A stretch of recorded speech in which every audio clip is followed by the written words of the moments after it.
Before I go forward, should I teach you guys about al-qada wal-qadar? Or I should zip it? Stop. Stop. Why?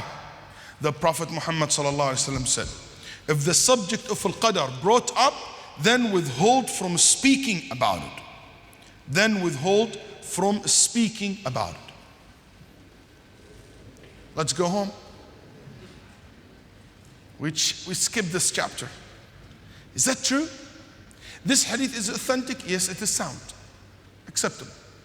But what this hadith means? This hadith has, to narrate for you the complete hadith, it's like this. If the subject of my companions would be brought up, withhold from speaking about them.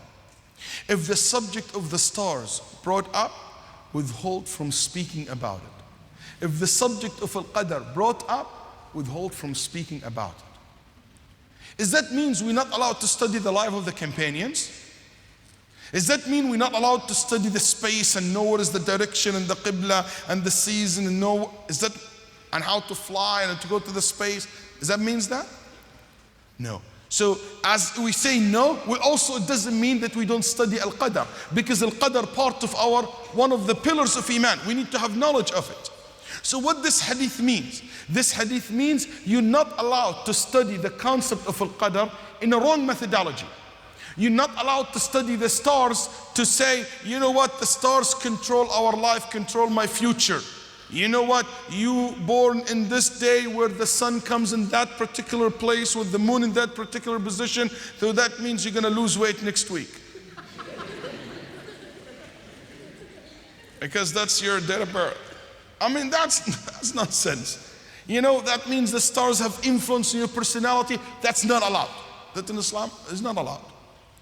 The companions, we here to judge who was correct or who was wrong. Is it Muawiyah or Ali? Why al-Hussein did this? And we start holding judgment for every act and we talk bad about them. That's not allowed. So what's not allowed to study al-qadr in a way, we're going to transfer this class to judge God, to hold him and start, why did you do that? Why did you do this? This is not allowed. We challenge him. We raise doubts in the heart. That's not allowed. So if the subject of the qadr brought in a way to raise doubts of the heart, withhold. If the subject of the qadr is about questioning God, you're not allowed. Raising doubts about his wisdom is not allowed.